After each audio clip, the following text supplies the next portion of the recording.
अस्सलाम अलैकुम तारीख़ के शौकीन दोस्तों। आज हम आपको हिंदुस्तान की तश्कील की दिलचस्प दास्तान सुनाने जा रहे हैं। तो आइए अपने टाइम मशीनों पर सवार होकर सदियों के सफ़र पर चलते हैं। हिंदुस्तान की कहानी कदीम ज़माने से शुरू होती है, तकरीबन 2,000 कबल मसीह के वादी सिंध की तहजीब से। इन इब्तदाई बाशिंदों ने अपनी जदीद शहरी मनसूबाबंदी और तजारती नेटवर्क से बुनियादें इस्तेमाल की। अब आगे चलते हैं ठानफा कबल मसीह के वैदिक दौर की तरफ, जहां हिंदू मत के कदीम तरीन सहीफे वेद तख्लीक किए गए। फिर 250 गज़ियत कबल मसीह में चंद्रगुप्त मौर्य की कायम करदा अजीम मौर्य सल्तनत आई।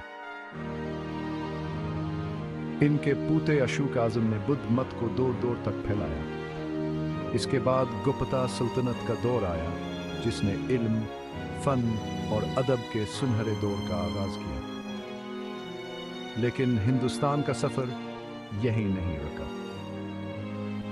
19वीं सदी में मुगलों की आमद ने एक नया बाब रकम किया।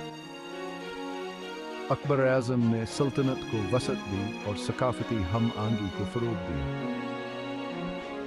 मुगल वर्सा आज भी हिंदुस्तान की तामीरात में झलकता है, जैसे कि शानदार ताजमहल। 15वीं सदी में नवाबादियात ने सब कुछ बदल कर रख दिया, जब बरतानवी ईस्ट इंडिया कंपनी ने इक़्तिदार संभाल लिया। बरसों की जद्दोजहद के बाद महात्मा गांधी जैसे रहनुमाओं की मुसलसल कोशिशों की बदौलत हिंदुस्तान ने इन नुमाइंद सियासत में आज़ादी हासिल की। आज का हिंदुस्तान एक मुतहर्रक जमहूरियत है, जिसमें सकाफतों और रवायात का एक हुसैन इम्तिजाज है। कदीम तहजीबों से लेकर जदीद आज़ादी तक हिंदुस्तान की तारीख इसकी लगन और तनूओ की गवाह है।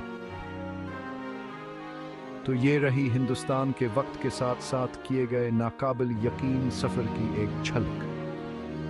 देखने का शुक्रिया और तजस्सुस बरकरार रखें।